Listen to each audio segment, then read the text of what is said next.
You're right. Short stories as a medium fascinate me. The choice to write one is brave and shows some really impressive restraint. If you've got an idea for a character or a world or a magic system or a theme or a moral or a plot, you will naturally want to explore it in as much detail as possible. Just pick one of those things, for example, a character. You've had this great idea for a character, you will want to develop them as much as possible to realize that idea. In the process of developing them, you will also need to consider the majority of those other things I just listed. A world, a theme, a plot, and flesh those things out too. Do you see? Suddenly things have sprawled. Suddenly you've got all this juicy stuff you want to write about. But hold on, now you're confined to 20 pages. What do you do? Just give up on the short story, I'd say, and write 500,000 words. But what if you weren't a scaredy cat? What if you were determined to write a short story? Well, you've got to structure. Structure like a min-maxing engineer. That's what we're going to be looking at and dissecting in this new video series. The structure of short stories. Specifically, the short stories in here. Burning Chrome by William Gibson. One of the grandfathers of cyberpunk. Starting with the first short story, Johnny Mnemonic. Before we get to that though, quick thoughts on the book. Short story. I've already made a video on something of William Gibson's on this channel, Neuromancer, a full-length novel. And in that video, I said he had too many ideas. He filled that book with too many complicated cyberpunk concepts and too much techno jargon. It was really quite impenetrable. I said if he just picked a handful of ideas, simplified things and gained a little more focus in something condensed, maybe a short story, it would be better. I was right. That's not him taking my advice, obviously. Johnny Mnemonic came out before Neuromancer. I'm just flexing my eye for people's strengths. This is really good with one sort of standout flaw. William Gibson has a unbelievable talent for putting you in the scene. The harshness of lights, the textures of surfaces, the materials of clothes. You feel them all, often to an intentionally uncomfortable degree. Every sense is accounted for and often overloaded. There's a badass fight scene, and as you will see in the next section of this video, the story itself is so much simpler and so much easier to follow. I wouldn't be able to do something like the upcoming summary of Johnny Mnemonic for Neuromancer. I'd have a go, but it'd be quite wrong, because a lot of the time, whilst reading that book, I was so overwhelmed by the stuff that I was struggling to visualize or understand that the plot itself wasn't my top priority. Something about a mind heist on a Halo ring, if you put a gun to my head. But that didn't happen here. I was never lost. I was never struggling to understand the ideas I was being fed. I could basically visualize everything. Even the techno babble was toned down. This is really such a great entry point for printed cyberpunk fiction. The characters though, whilst being designed and sort of conceptualized ingeniously, are a bit thin. They don't really have arcs. There is a kind of positive change attempted with the main character, but it didn't really work for me. Forgivable though, given the short story medium. The biggest problem for me though is how it just sort of stops. It doesn't really have an ending. Again, understandable given the short story medium, but I feel like we could have done with a little bit more closure. Overall though, really good. Now, onto the structure. I think the best way to get across the structure of this short story would be to summarize it. The titular Johnny Mnemonic lives in the cyberpunk future. Neon and nighttime and grime and rain. The lot. He's like a walking USB stick. He's had a biological modification to allow data to be stored in his head. I call him a USB stick and not, say, an external hard drive because his capacity is hundreds of megabytes. Obviously, this is hilariously quaint now. Like, until very recently, I was accidentally rendering these videos at a bitrate that was way higher than necessary, resulting in each one of them being tens of gigabytes in size. I'd like to ask Johnny to transport my video of Sharp being Spider-Man and just watch his head explode, but this book is from the early 80s, so it's fine, we'll allow it. Johnny currently has some very sensitive information in his head. Information put there by a guy called Ralphie. Ralphie owes Johnny money for him carrying this information for him. However, instead of paying, he's put a hit out on Johnny.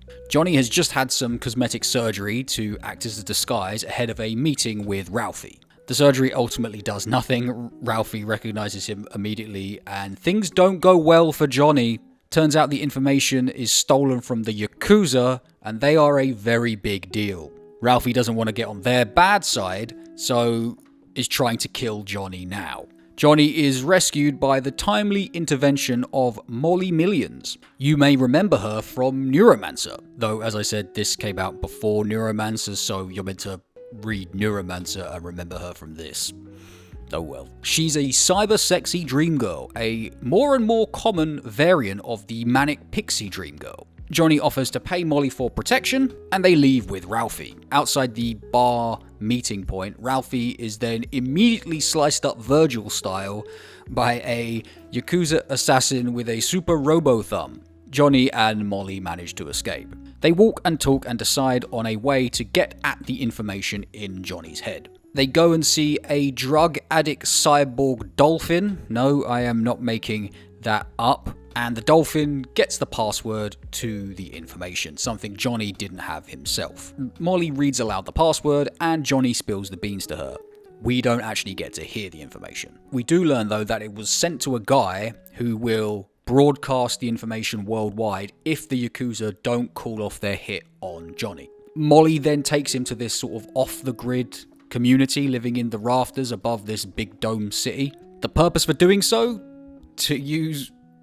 well, it's basically a level from Super Smash Bros. It's basically this battle arena that sort of shifts and moves with crazy noise and music playing all around. Turns out the Yakuza assassin followed them, and Molly wants to use the arena to deal with him. He and Molly fight, it's awesome, and she, using her knowledge of the arena to her advantage, kills him. And that, as I mentioned previously, it kind of just stops. Johnny decides to stay in the rafters and just assumes that the Yakuza got the message eventually about not sending any more people after him because they don't send any more people after him. He works with the dolphin and Molly on some more odd jobs, whilst going through the slow process of de-technoing himself, so his whole memory can be his again, and not have hundreds of megabytes set aside for other people's storage. The end. Johnny Mnemonic is 23 pages long. Everything I just described happens over 23 pages, and what's even more impressive is that there are paragraphs and paragraphs of descriptions. It's all awesome description, cyberpunk at its absolute finest, but it's still eating up page space, which only goes to show even more just how tight the plot actually is. This is a basic 3-act story structure diagram. Acts 1, 2, and 3. And these are the basic points of a story. The inciting incident, the first plot point, the first pinch point, the midpoint shift, the second pinch point, the second plot point, and the climax. Don't worry if you don't know what each of these are, we'll go over them generally when we get to each one. Let's see if this short story fits onto this diagram. I'm not going to force it into this structure, that would defeat the point of this whole video. I want to see this story structure sort of transposed over this generic one. So, Act 1. Here things are usually steady, quiet, and subdued. I don't mean in terms of action. You can have crazy balls to the wall madness happening in Act 1. I'm talking about plot progression. There isn't much of it here. There isn't much going on except the very start, the inciting incident. That's why it's usually depicted as a flat line. That is not the case with Johnny Mnemonic. At the beginning, the plot proper is already well in motion. Johnny already has the information Ralphie gave him that the Yakuza want. In a normal story, you would have been shown him before meeting Ralphie, then meeting Ralphie, the agreement, which I would say would have been the inciting incident, and then Ralphie giving him the information. But no, that's happened. We don't see that. For the plot being told here, the inciting incident and the whole of Act 1 are in the past. We're not starting at the beginning, which is really cool. Well, he's starting at the first plot point? I don't think so either. The first plot point is what locks the main character into the plot. Before it, even after the inciting incident, there is a way out for the character. After it though, they are in it for the long haul.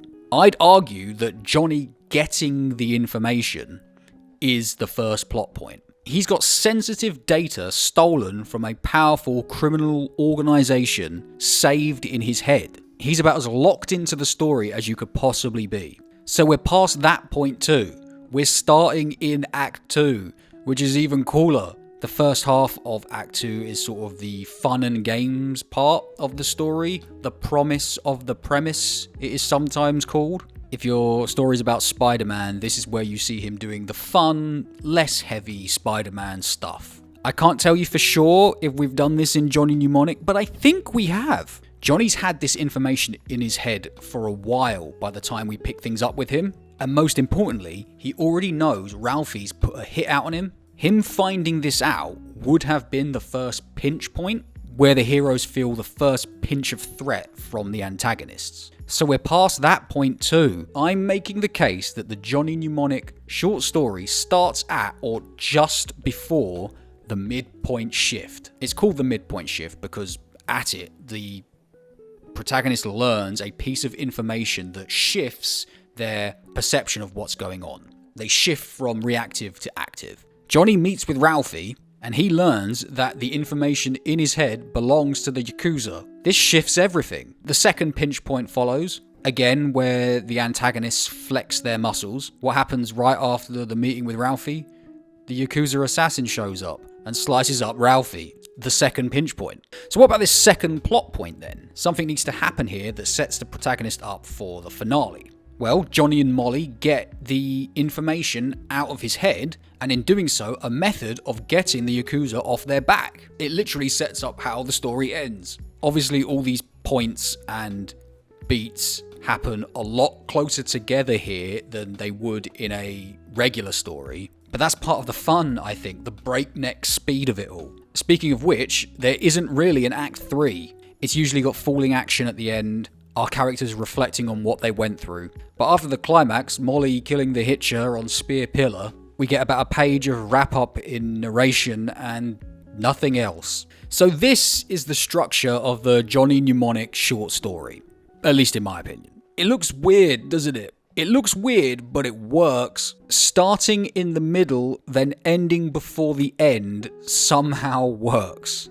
There is flow here, there is speed here, there is momentum here. And you never really question the things you don't see. It works, and I'm really looking forward to what the structures of the other short stories in here look like visually. Hello, thanks a lot for getting to the end of the video. Like and subscribe. We should be back to a sort of regular upload, or regular uploads. They stayed regular. A sort of schedule. We did the tier list, which sort of broke the schedule, and then I really wanted to do that video about legs, Pokemon legs, so that made the fridge video jump up in the schedule. But we should be back. Next video is a movie one. Yeah.